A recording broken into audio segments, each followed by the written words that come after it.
Hello everyone, সবাই কেমন আছো? আশা করছি ভালো আছো। আমিও খুব ভালো আছি। আজকে আমি চলে এসেছি আমাদের গোপালপুর সফরের অভিজ্ঞতা তোমাদের সঙ্গে শেয়ার করার জন্য। তো আমরা যেহেতু বর্তমানে পুরুলিয়া জেলায় আছি, তো সেই জন্য আমরা বাঁকুড়া থেকে ডিরেক্টলি ট্রেন ধরেছিলাম এবং পৌঁছে গেছিলাম বেহরামপুর স্টেশন। বেহরামপুর স্টেশন থেকে আমরা একটা ক্যাবে করে সোজা চলে এলাম আমাদের গন্তব্যস্থল zone by the park. Zone by the park hotel. অপরূপ সুন্দর ছিল হোটেলটা। আর ফার্স্টই আমরা পৌঁছে গেলাম টেরেসে। টেরেস থেকে আমরা সকালবেলা ওই সুন্দর নীল সমুদ্রের ভিউ জাস্ট এনজয় করছিলাম। আর কিছুই তখন যেন মাথায় ছিল না। তো তোমরাও দেখলে ভীষণ সুন্দর ছিল ভিউটা। আর এটা হচ্ছে হোটেলের গ্রাউন্ড ফ্লোরটা। আমি একটা ছোট্ট ভিডিও করে রেখেছিলাম, তো দেখে নাও কিরকম। ভীষণ সুন্দর সাজানো গোছানো একটা হোটেল। আর ফাইনালি আমরা আমাদের রুমে এন্টার করলাম। এটা একটা সিম্পল ডাবল বেড রুম ছিল, ডিলাক্স রুম। তো যেরকম থাকে সমস্ত কিছু অ্যামিনিটিস অ্যাভেলেবল ছিল। ভীষণ সুন্দর অ্যারেঞ্জমেন্টস এদের। আর এটা হচ্ছে আমাদের বেডরুমটা, দেখতেই পেলে এটা আয়না। অ্যান্ড আফটার দ্যাট এটা হচ্ছে ওয়াশরুম। ওয়াশরুমটাও একদম নিট অ্যান্ড ক্লিন ছিল। তোমাদের জন্য এক ঝলক।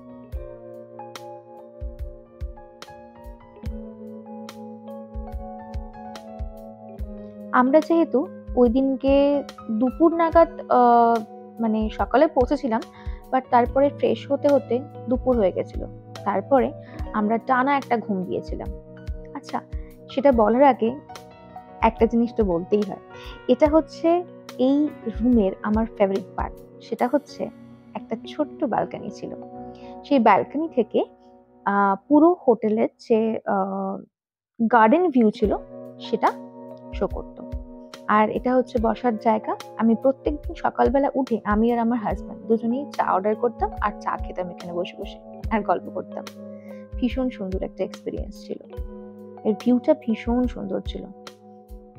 তো যেটা বলছিলাম যে আমরা সেদিনকে একটানা ঘুম দিয়ে সন্ধ্যেবেলা একটুখানি গ্রাউন্ড ফ্লোরে গিয়ে তারপর আমরা রাতে ডিনার ঘরেই অর্ডার করেছিলাম। জাস্ট প্লেন রাইস থালি অর্ডার করেছিলাম। তাতে ছিল রাইস, পাঁপড়, স্যালাড আলাদা করে অর্ডার করেছিলাম, and mix veg, raita and পনির।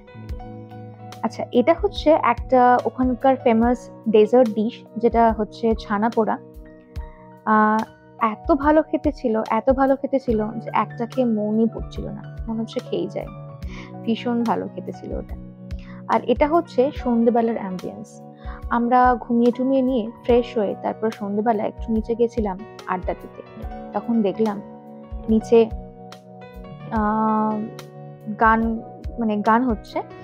আর এত সুন্দর একটা অ্যাম্বিয়েন্স ক্রিয়েট হয়েছে যে কি বলবো, লাইভ গান হচ্ছিল। আর আমরা সেটা এনজয় করছিলাম চা খেতে খেতে।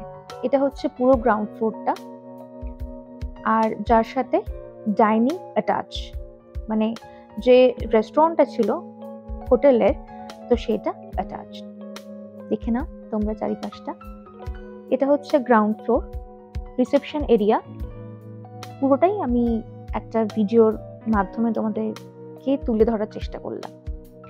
এই দেখো, এখানে একটা ছোট্ট অটো, খুব সুন্দরভাবে সাজানো ছিল। এটা দারুণ লাগছিল।